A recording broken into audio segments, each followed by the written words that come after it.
need to be no beauty queen. 'Cause I tell you, this old boy, well, he don't mind. She don't need to be beautiful, 'cause they all look the same to me at closing time. So I'll be drinking late, I won't be seen straight, but I won't hesitate to take her home tonight.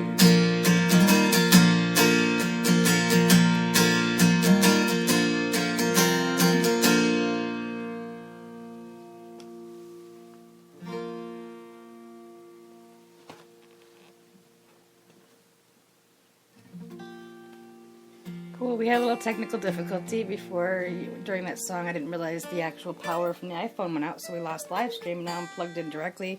I just shared it on your Facebook page that we had a little difficulty there. Is there anybody watching?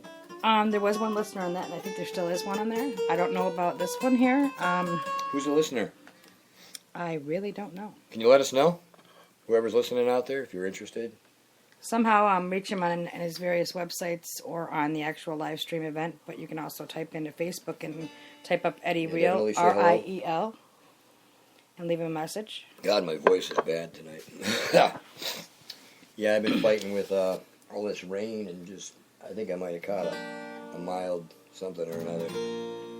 Or it's just allergies or something. This is like the weirdest winter I've seen.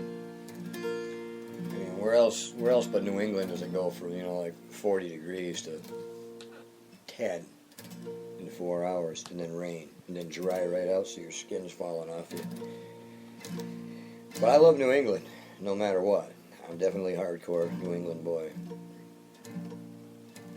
So.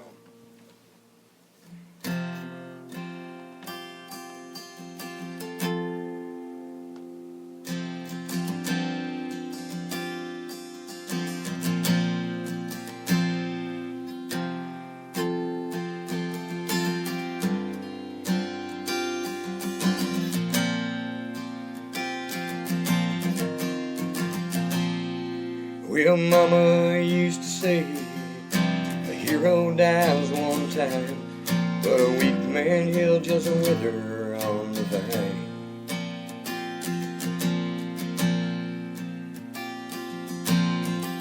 And all the lessons that she taught to me, like falling down and a bandage on my knee.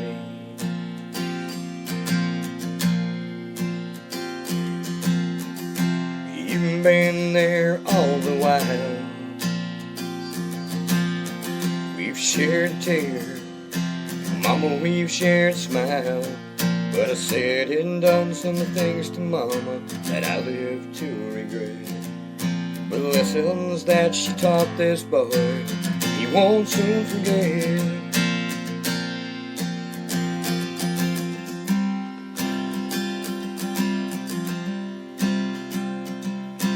Somewhere deep inside, I'm still that little child. We shared a tear, and Mama, we shared a smile. But I said and done some things to Mama that I live to regret. The lessons that she taught me, I won't soon forget. Mama, you're still right here with me.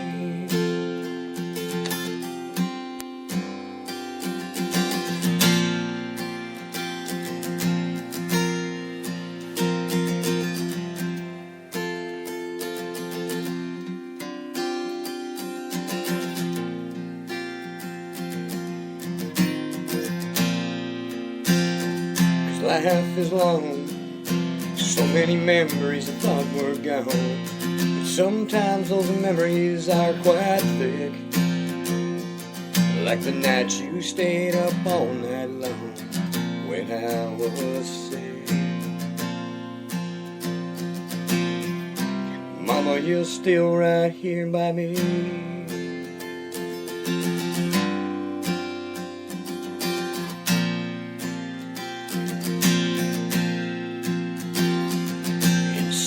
somewhere deep inside I'm still that little child.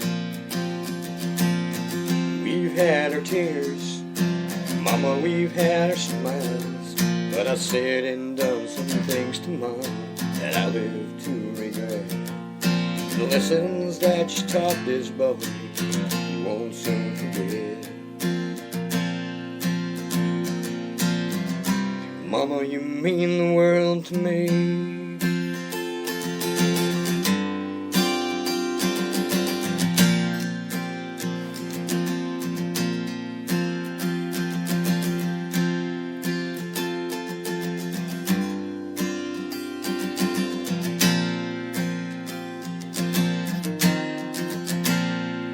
So Mama used to say, a hero dies one time, but sometimes, Mama, a weak man, he'll just ripen on the vine.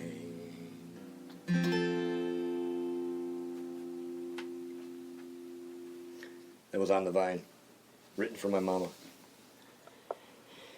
And seeing as that was a mama song, seems only fair that I do the song I wrote for my daddy.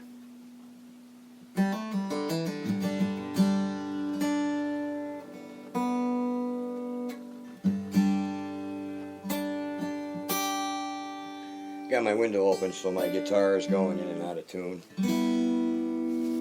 Anybody that plays guitar knows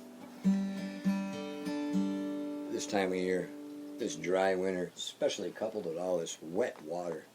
Oh, Having a snow window in New open. England for Christmas. Just wet, soggy.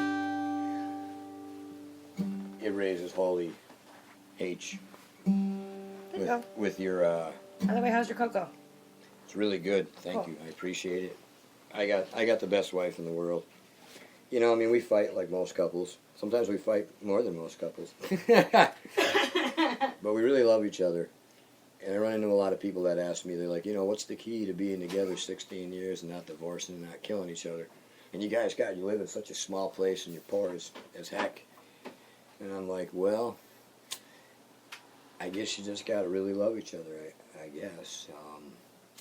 I have a strong endurance for just about anything. Yeah, you got to have, yeah.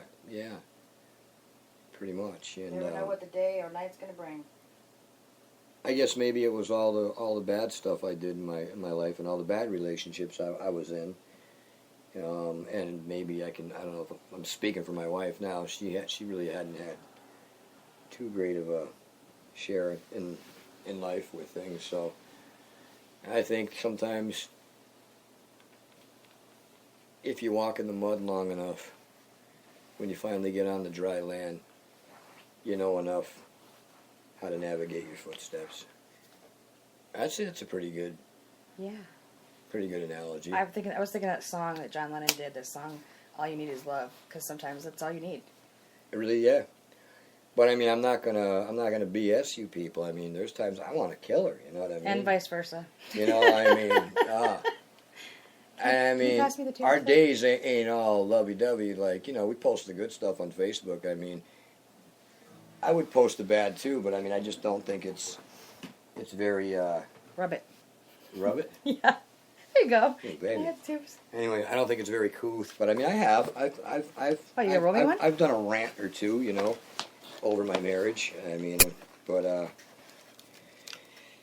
you know, that's really all it is. And it's like the song I wrote. That's where the song came from. You know, meant for me. I mean, I know, even when I'm blind out of my mind with rage, and there's things you'd like to do, or things you think you can do, or things you wish you could say, or whatever. I mean, I can't tell you how many times in my head I'm like, yeah, I'm moving out Monday. I'm divorced. That's it, you know. She don't love me no more. I don't love her anymore, you know. But I even tell him get the heck out the door. Oh yeah. I'm like, Oh yeah. I mean, it happens. like pack your stuff. But for the most part, you know, even through all of that, it's weird. It's like it doesn't last long.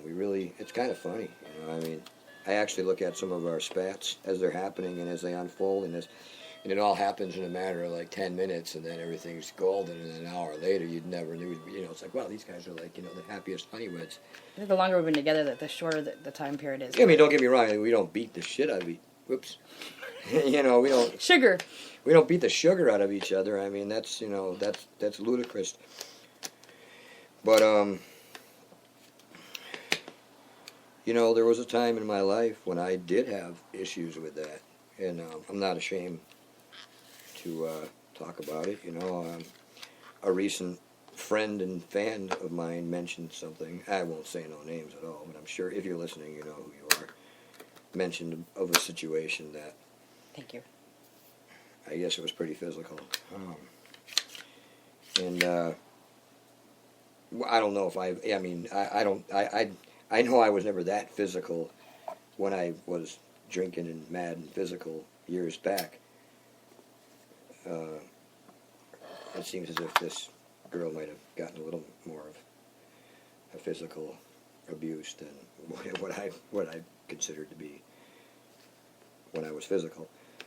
And, of course, a lot of times I wasn't in my right mind, I was a lot younger, pretty addled, mistreated because I walked myself into the bad situations. And as in relationships? Oh, yeah. Girls that weren't faithful and... And I think for a long time when I first met my wife Lori here, I was probably thinking, you get jaded. You start thinking that, all women are the same. And then there was like... Trust issues. Not only trust issues, there was a period of time where I would actually literally try to test the mate I was with just to see how much bullcrap they would take, because you get jaded, It's like, I remember thinking, well, if she really loved me, she'd forgive me.